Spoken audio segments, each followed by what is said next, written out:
KFUG Community Radio. It's 11:04. Paul Kritz with you, joined live in the studio by my lovely wife, Lisa the librarian. Lisa, how you doing today? I know how you're doing already. Oh, well, I'm sorry. In case anybody else would like to know, I'm doing all right. So we wanted to come on and talk about something that you've gotten involved with out in Smith River. Now, you work for the library. You're a librarian, and you've done time out there, and I think that's the way to say it. You've done time out there at Smith River Library. Yeah, I used to work every Wednesday out there, and that's how I found out about the cats. Mm-hmm. And the library, if you don't know, in Smith River is right, it's in the back of the community center, the community hall, I guess that's what it's called. It's right in the very back in a very small room, and they're very generous in giving it to us. I don't think they charge us rent, which is just really awesome. That is awesome. Now, of course, libraries aren't physically open right now, although there are some services available. Now, is anything happening at the Smith River branch? No, it's closed at the moment. Even the book drop is closed. Okay, yeah. So, yeah, because the books in there were getting wet and mildewy when people returned them. Oh, just out in the box? We think we need a new book drop. It was letting moisture in. So. I'm just wrapping up the whole library angle to all of this. So the library in town, of course, you can call, you can reserve books, you can visit their catalog online and take care of all that business. And they're open every day, right? Well, we are open except Sundays. Monday through Thursday, 9:30 to 2, and Saturdays at this time, 9 o'clock to 1 o'clock. Okay. No Fridays. No Fridays, and no Sundays. And for some reason, we get the most calls on Friday.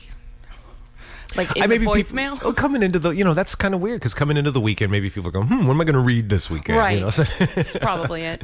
So out in Smith River, of course, the back of the community center there, where the library is, there's some houses there, a little dirt driveway that goes in the back there, and then it butts up against a Westbrook dairy, which is right there in town. So there's lowing cows, you can hear them mooing, and guys driving around in forklifts and things. And lots of flies, depending on the season. Lots of flies, exactly. I know we drive out there, and about I guess when we reach the intersection there at the bank, that's when you roll up the windows. All right, get ready, roll up the windows, we're going in.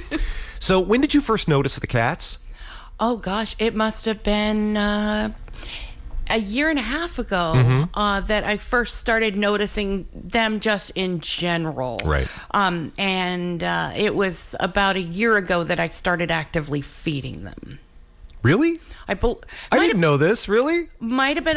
It wasn't every day at that time. It was just like when I came out on Wednesdays. I'd leave them some kibble. But then, maybe 4 or 5 months ago, I think, was when I really started actively going, like several days a week. And then it's become every single day of the week now. I remember you talking about them. Yeah. And that's about time-wise looking at many of the cats that are out there. That would be about the time they showed up. Right? Yeah. And then it started out that I saw, 5, 6. Yeah. And a couple of them were people's cats, but only a few. But from what I understand, the dairy didn't get them fixed, and so they multiplied. Now, this is something that the dairy, I guess, has a standing that a lot of businesses and a lot of farm concerns have a standing with the Humane Society, kind of a standing arrangement to have. Yes, and apparently all the other dairy branches have been very good about getting to Danielle and saying, hey, we need these cats fixed. But this particular one, for some reason, it fell through the cracks, and I don't know why. And I'm not trying to cast aspersions because I don't know why. It's a pandemic. There's all kinds of things going on. Yeah, there's all kinds of reasons that it could have been, but these cats ended up going from 4 or 5 that they started with to 20. Yeah, exactly. And there's a couple pregnant ones now, so it's going to be 30 before too long. Then 40, then 50. This can't be allowed to continue. And here's the kicker. Here's what we're talking about and why we're talking about these cats today is because now the dairy there has gone from, we should have gotten these cats fixed to now let's have all of these cats euthanized. They want them all gone. And they're wonderful, and there are some that are more feral that would be great as someone's barn cats. There's a few that are quite friendly and would make great house cats. Now let's talk about the cats themselves because they're adorable, and I've really gotten into. We're going to go out later on this afternoon and feed them, and I love doing that. And we went and I took pictures yesterday, so I'm recording this right now. We'll post the audio with the pictures and hopefully get the word out. I took 103 pictures. I did not mean to do that. I have 103 pictures of cats I'm going through here, and some of them are just really adorable. They really are. But so there's so what we're working toward is I guess the payoff here at the end of this discussion will be if there's somebody out there who has the wherewithal to take in a cat or two or to help in any way, shape, or form, and that is now. Are we going to continue? Are you catching them and having them fixed? I believe that I am going to try. I need to get back in touch with Danielle Larson because I won't be here this next weekend, and it's usually done over a weekend. You bring them in Monday, they get released Wednesday, that sort of thing. But I am going to get in touch with her. That woman works harder than anyone I know for animals, and I have nothing but respect and love for her. She's amazing. There's just a little aside here because I've got a whole bunch of coffee in me this morning. But just driving, we were talking about Danielle Larson. We were driving back, I think back yesterday, day before last time we went out, and I was just thinking, if we made like a Hall of Fame, a Del Norte Hall of Fame for people who really contribute to this community and bring so much to our collective table with every endeavor. Danielle Larson is right in there amongst them. Oh, yeah. You said she did the dancing for the dogs, or what was that? Dancing for the... Yeah, so you think you can dance, dog? No, it's Dancing with the Del Norte Stars to raise money for the Humane Society. Yeah, and not only that, she works as a masseuse, but she does all this voluntarily. She does all this Humane Society stuff, and she stays with every animal that's euthanized. And the dairy asking her to do that with all those cats is beyond...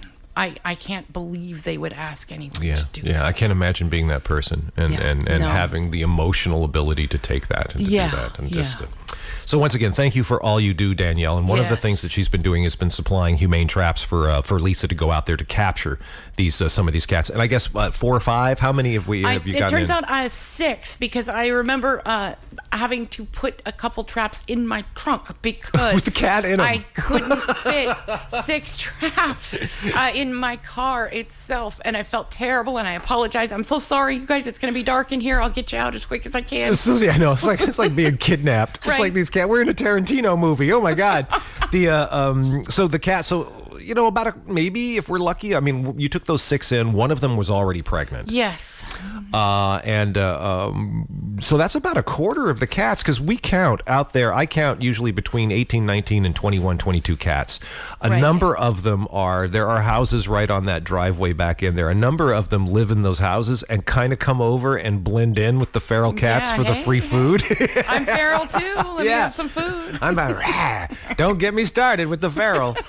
Get out of here, house cat. Go back over in your yard. But so I mean, a quarter of them being spayed or neutered, being fixed at this point. That's a remarkable. Oh well, but then if you count in the ones inside the kitties, there's going to be a whole bunch more real quick. Yeah, and they're going to need fixing as well. But they're also maybe going to have the best hope of finding homes because kittens. They're little baby kittens, and how feral can they be when they're babies? I really don't know. And these cats aren't. There's a couple of them that are just like, they look at you and they've got that crazy look in their eyes, right? Like, okay, all right. But most of them come and hang out just right out of arm's length. They'll purr. They even meow. They're like, hey, and the handful that come in for the love and the attention, right? It's like the other cats look at that and think, I want some of that. And, and they're young enough that you could still get in on that too. Yes. There are 3 distinct genetic lineages represented in this group of cats. You can look at there's a black and white sort of thing that happens, and I think that might have something to do with one of the neighborhood cats there. Yes. Because that one, there's a black and white cat that is friendly, but like it's always surprised that it's friendly. Like it walks up and it's like, hey, how's you? And I reach down and pet it, and it's like, what are you doing? Yeah, we were wondering if it might be deaf because or blind. The touch always surprises it. Like it comes up, it sees you, it smells, it wants to be close, and then when you touch it, it's like, whoa, hey. Yeah. So I wonder. And then the one that walks like almost on its like its legs are like its joints are almost backwards. Yeah. To where it crawls in a really funny way, and that's an old one too. And I'm not sure. I think that might belong to somebody, but I'm not entirely positive about that. And it hangs out on the edges, and we've got pictures. I'm also going to post the pictures with this audio too, but we've got pictures of that one with the plate of food back up under the steps to the library, to the ramp up to the library. And then, of course, Friendly, who we've talked about before, and our plan is to get Friendly into the vet and find out. We think she has some mouth problems, some dental problems. Find out what those are, and then see about like raising money to get her taken care of. But I want to find out. And this was your idea, and I think it's brilliant to make sure we know exactly what's going to need to happen and how much. So that's one thing that we're working toward, is trying to find homes for these cats so they don't have to be put down. They're adorable. There's going to be a whole bunch of adorable pictures on Facebook later on in just a couple of hours when I get off the... I just didn't realize I took 103 pictures. That's a lot of pictures to go through. That's like back in the day being a wedding photographer. Oh, my God. Oh, wow. But so yeah, we'd like to find if there are people out there who can before I get into that, I'm still so scattered with the coffee. The spaying and neutering, that's provided. Danielle's not charging for that, right? Well, the dairy is technically supposed to pay for it. Okay. It's $65 a pop, right? Yes, and euthanizing them is only $20. Yeah, go figure, huh? Supply and demand. I don't know what that's all about. Yes, it's heartbreaking. So we'd love to find homes for these cats. Yes. The majority of them are teenage cats. And yes, a few kittens, and then we saw those tiny kittens, but haven't seen those since. Don't know where they are. And it's been, how long has it been since we saw those tiny kittens? Couple weeks. Is it couple? Is it three? Is it as much as 3 weeks? I'm not sure. Those tiny kittens might be some of the smaller teenage kittens already. I suppose they could. They grow pretty fast. Because they weren't tiny. They were getting fluffy. They were and very interested in what was going on, but didn't come close when we saw them. But we'd love to find homes for as many of these cats as possible. I think we will continue to humanely catch and then take them in and have the Humane Society spay and or neuter them before it's too late, and it's already too late for a couple of them.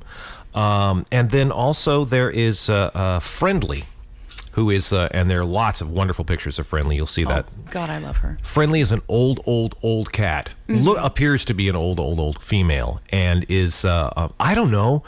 Maybe she's obviously like domesticated, like socialized. She very much so. Comes up and looks for, hey, how you doing, and she'll walk away from a plate of food to get love. Yeah, like that's better. I don't know if she's the matriarch of all of this in some way. I don't know either. I don't know. But she's an older cat, and we'd love. This is the cat we've talked about before in the air. We'd love to give her a home, and we can't because we've got a dog that has trouble putting up with the cats we already have, and then two-year-old male cats, and mixing cats can be problematic. And I also don't want to take an old cat out of a familiar situation, even if it's outside. I'd like her to find a quiet place to live with someone that would just love to have a cat that sits on your lap and purrs and loves you and asks for very little but warmth and shelter and food and love. Yeah.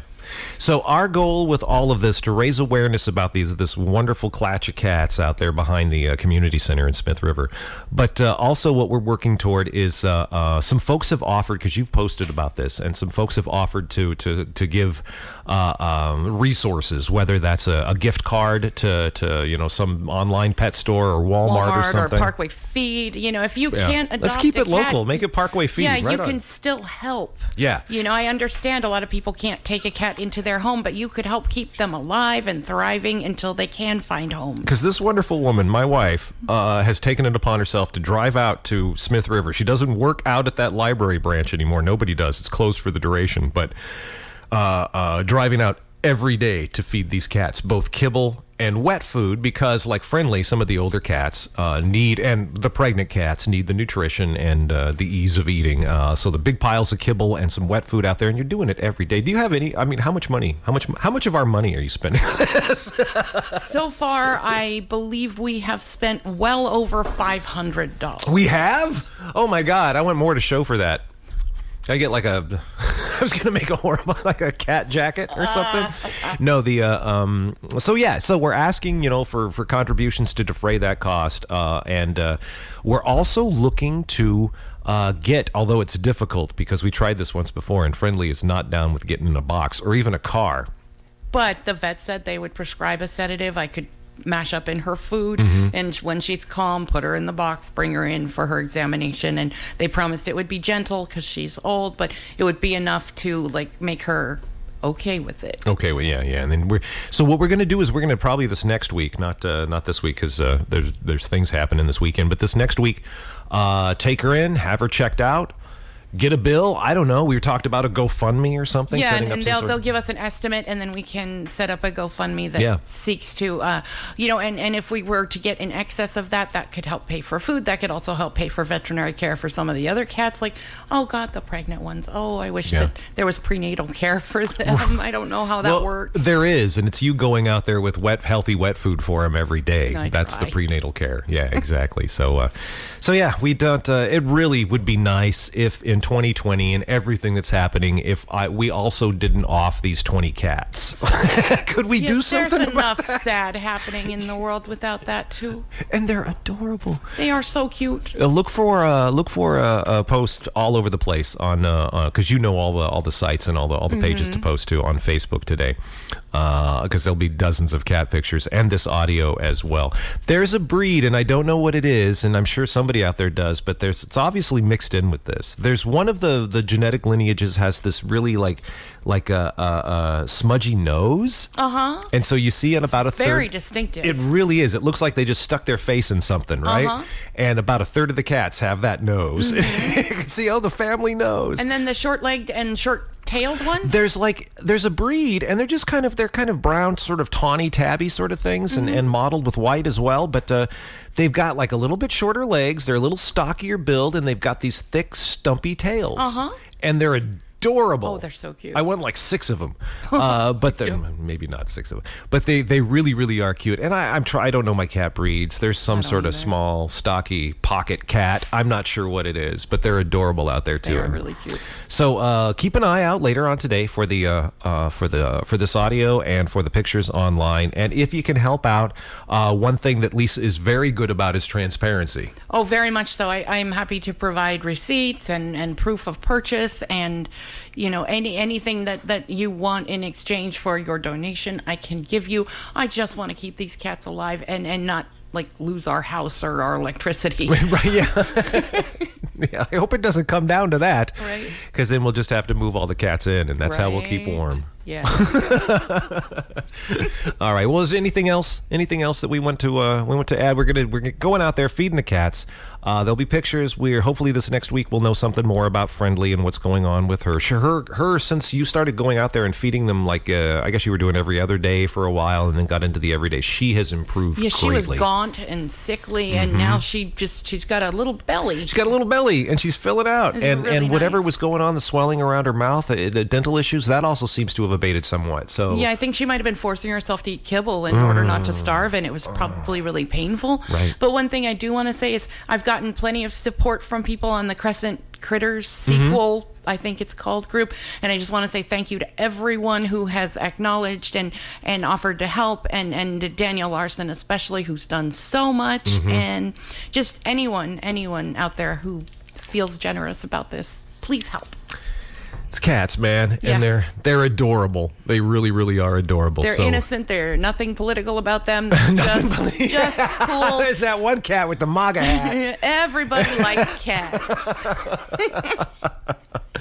So keep an eye out then for the post later on Facebook, and we'll share it all over and make a big deal out of it. Lisa, thank you. Thank you for doing this. Oh, it's a lot of fun. I like going out there and seeing the cats. I want to just get to the point where we can just go out there and sit and just be covered in cats. Yeah. That would be awesome.